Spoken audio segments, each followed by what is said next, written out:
आज हम पढ़ेंगे माल और खाज के खाने वाली बिक्री बही।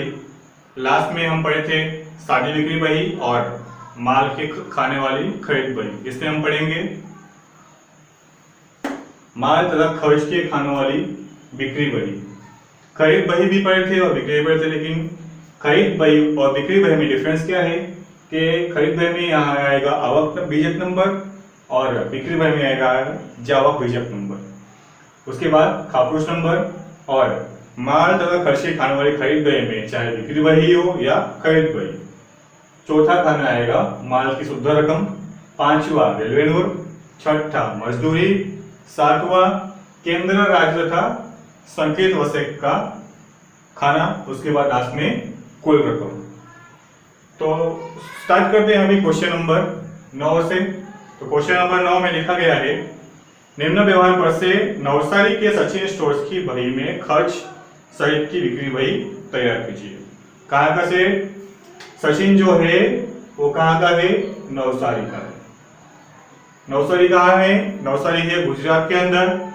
अब आगे देखते हैं सचिन स्टोर्स वसिक, रेलनूर और मजदूरी जैसे खर्चों का लेखा रखते हैं। तो वसिक जीएसटी, रेलनूर, मजदूरी। तो देखिए यहाँ पर जीएसटी आ गया, मजदूरी आ गया और रेलवे नूर भी आ गया। उसके बाद बोला गया है कि कुल 18% वसक की दर के आधार पर बिक्री बही तैयार करो। कितना परसेंट जीएसटी लिखा है? जीएसटी हमें बोला गया है 18%। मतलब जो भी माल वस्तु या फिर सामग्री लाएंगे बेचेंगे उसके ऊपर हमें 18% जीएसटी चुकाना पड़ेगा। उसके बाद बोला गया है कि आधार पर बिक्री बही तैयार करो और निम्न व्यवहार की रकम में वसक का समावेश हुआ नहीं है। और जो खर्च नीचे बताए जाएंगे उस पे जीएसटी का रकम ऐड नहीं हुआ है। जीएसटी का रकम हमें ऐड करना पड़ेगा, इसके लिए यहाँ पे खाने बनाए हैं। वसक की रकम जोड़कर बिक्री बही में लेखा करो और वसक की रकम जोड़कर हमें बिक्री बही में लेखा करना है। तो यहाँ बोला गया है तारीख 2018 का महीना है, 2018 दिसंबर का महीना है। तारीख 1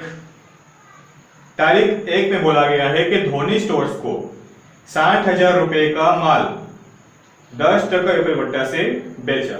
रेलवे नूर रुपए 2000, बिल नंबर 101। अब यहाँ पे देखिए धोनी स्टोर्स कहाँ पे है इसका मेंशन नहीं किया गया है।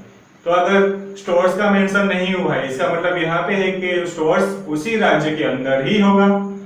तो उसके आधार पर यहाँ पर केंद्र राज्य वसक आएंगे, संकेत वसक यहाँ पे नहीं आएगा। और सबसे मेन बात तो ये क्या है? उधार व्यवहार है। लिखेंगे तारीख 1 धोनी स्टोर्स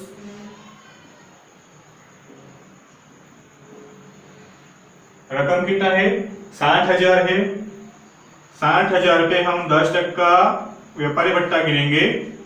देखिए यहाँ से 0 कट, यहाँ से 0 कट, यहाँ से 0 कट, तो यहाँ से 0 कट, बचा कितना? 6,000। 6,000 भत्ता मिला, घटाएंगे तो बचेगा 54,000।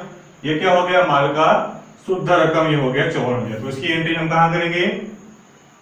शुद्ध रकम में करेंगे 54,000। बिल नंबर कितना है? 101। खापुरुष नंबर नहीं लिखा है। उसके बाद बोला गया है कि रेलवे रुपए 2000, तो रेलवे नूर कितना आएगा? रुपए 2000 आएंगे। मजदूरी नहीं लिखेंगे। अब देखिए जीएसटी, तो जीएसटी बोला गया है कि 18%। अभी धोनी स्टोर्स राज्य के अंदर ही है तो 18% जीएसटी केंद्र में आएगा और राज्य में आएगा। कौन सी पूर्ति? जावक पूर्ति वसक। तो 54,000 का 18% गिनेंगे जीएसटी। 18 के बट्टे में 100। 54,000 गुणे 18% कितना आया? 9,720। ठीक है।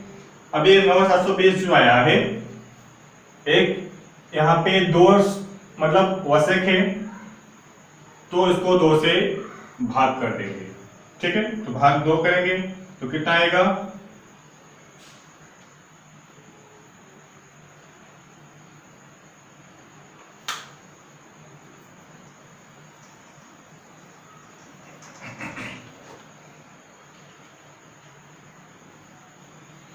उसके बाद हम क्या करेंगे, राज्य वसक और केंद्र वसक संकेत वसक में ध्यान देंगे। अब ये ध्वनि स्टोर्स जो है राज्य के अंदर ही है, तो राज्य के अंदर होगा तो सीजीएसटी के साथ जीएसटी भी लगेगा। केंद्र वसक और राज्य वसक यहाँ दोनों का उपयोग करेंगे, क्योंकि दोनों को चुकाना पड़ेगा। देखिए 54,000 यहाँ पे आया और कितना रेवेन्यू 2000, 56,000 हुआ। तो 56,000 पे 56,000 गुणे 18% जीएसटी, जीएसटी गिनेंगे, माल शुद्ध रकम और जो मतलब खर्च होगा मजदूरी या फिर रेवेन्यू साथ में जोड़ेंगे और 18% जीएसटी निकालेंगे। 56,000 गुणे 18% तो आया 10,080। अब देखिए यहाँ पे 10,080 तो जीएसटी आ गया, ठीक है, लेकिन यहाँ पे केंद्र वसक को चुकाना है और राज्य वसक को भी चुकाना है। इसके लिए हमें इसको 2 से भाग करेंगे। भाग करने पे आएगा 5,040,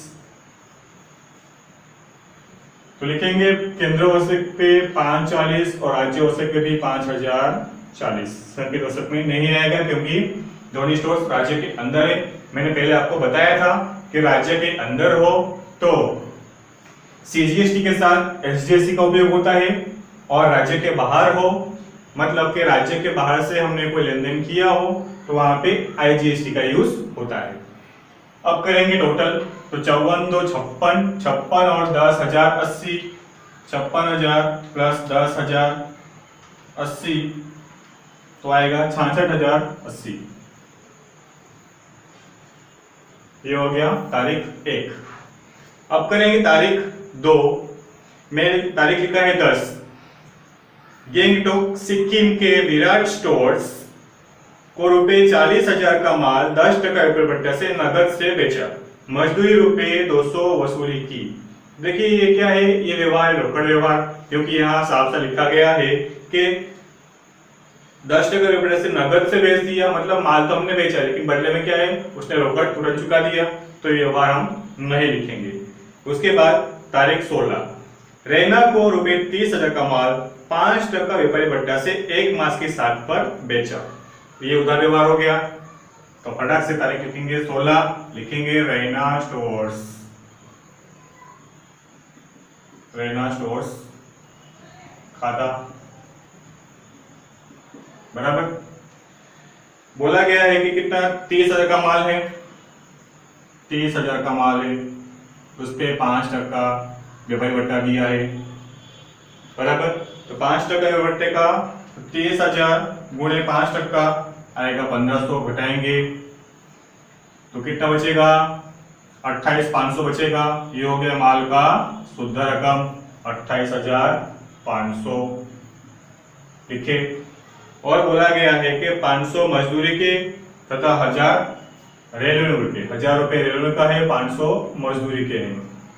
फिर बोला गया है कि बिल नंबर 110, बिल नंबर कितना है 110, और रैना कहाँ का है, रैना है गुजरात के अंदर का ही बराबर, क्योंकि रैना यहाँ लिखा गया सवाल में, रैना को 30,000 का माल 5% भत्ता से 1 मास की साख पर बेचा, ₹500 मजदूरी और 1,000 रेवेन्यू रकम बिल नंबर जोड़कर भेज दिया। मतलब यहाँ पे टोटल मेंशन नहीं हुआ कि रैना कहाँ का है, तो मेंशन ना हुआ तो इसका मतलब ये होता है कि रैना स्टोर्स जो है वही राज्य के अंदर है, मतलब इसमें भी एसजीएसटी के साथ सीजीएसटी का भी यूज होगा। तो रकम पहले जोड़ेंगे 28,500 और ये 1,000, 29,500 और ये 500, 30,000 हो गया। तो 30,000 पे हम 18% जीएसटी निकालेंगे, 30,000 गुणे 18% जीएसटी तो आएगा 5,400, 400 आया 5,400। इसको बट्टे से भाग करेंगे 2 से, क्यों, क्योंकि राज्य वसक और केंद्र वसक दोनों को चुकाना है, क्योंकि राज्य के अंदर ही जीएसटी चुका रहे हैं। तो आएगा 2,700 लिखेंगे यहाँ पे 2,700 और 2,700, संकेत पे नहीं आएगा। 23,000 और ये 5,400, 33,400। अब आगे बढ़ते हैं, तारीख दिया गया है 20 जडेजा स्टोर्स को एक यंत्र रुपए 35,000 में भेज दिया, जिसके लिए मजदूरी के रुपए 700 चुकाए। जडेजा स्टोर्स ने 15 दिन में रकम चुकाने की गारंटी दी। अब देखिए, कोई भी यंत्र खरीदते हैं तो यंत्र हमारे लिए क्या होता है? संपत्ति, या फिर बेचते हैं तो भी संपत्ति जाती है। संपत्ति का व्यवहार सहायक बही में नहीं होता है, उसकी एंट्री कहाँ होगी? मुख्य रोजनामचा के अंदर। रोकड़ व्यवहार की एंट्री होगी रोकड़ बही के अंदर। जितने भी सब उधार व्यवहार है, चाहे खरीदी के हो या बिक्री के, उसकी एंट्री होगी सहायक बही में, जिसके उसके पर्टिकुलर खाते में। तो इसकी एंट्री हम यहाँ पे नहीं करेंगे। आगे तारीख 25, जोधपुर राजस्थान के रोहित को, अब देखिए यहाँ पे राजस्थान आ गया। जोधपुर कहाँ पे? राजस्थान में। तो राजस्थान और गुजरात दोनों अलग अलग राज्य हैं, तो यहाँ पे केंद्र नहीं आएगा और ना ही राज्य आएगा। यहाँ पे क्या आएगा? समकलित वसक आएगा, इंटीग्रेटेड जीएसटी आएगा। तो रोहित को रुपए 25,000 का माल 5% विपट्टा से 1 मास की साख पर बेचा। रेलवे के 1,000 और रोहित ने आधी रकम तुरंत चुकाई। Bill number 115। तारीख कितना है? तारीख है यहाँ पे दिया है 25। तारीख 25 लिखेंगे तो यहाँ लिखेंगे रोहित स्टोर्स खाता, रोहित स्टोर्स खाता। बिल नंबर दिया है 115, कापुरुष नंबर नहीं है तो नहीं लिखेंगे। अब बोला गया है 25,000 का माल, 25,000 का माल 5% व्यापारी भट्टा से बेचा है। 2 0 कट, 5 0 0, 5 5 25, 5 से लिया 2, 5 2 10 2 12, 1250 घटाएंगे तो 25,000 माइनस 5% आएगा 23,750। यह आएगा शुद्ध रकम, लिखेंगे यहाँ पे 23,750। और बोला गया है रेलवे के 1,000, मजदूरी यहाँ पे नहीं है तो मजदूरी नहीं लिखेंगे। ठीक है। अब ये रोहित जो है जोधपुर का है, मतलब अदर स्टेट का है, तो अदर स्टेट का हो तो केंद्र राज्य में नहीं आएगा। इसका डायरेक्ट 18% जीएसटी यहाँ जुट जाएगा। पहले क्या करते थे कि कोई राज्य के अंदर का हो तो 18% जीएसटी का 2 भाग करते थे, आधा यहाँ पे और आधा यहाँ पे।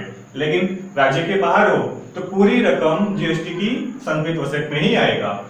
तो लिखेंगे 23,750 और ये 1,000, कितना हो गया? 24,750। 24,750 का 18% जीएसटी निकालेंगे तो आएगा 4,455।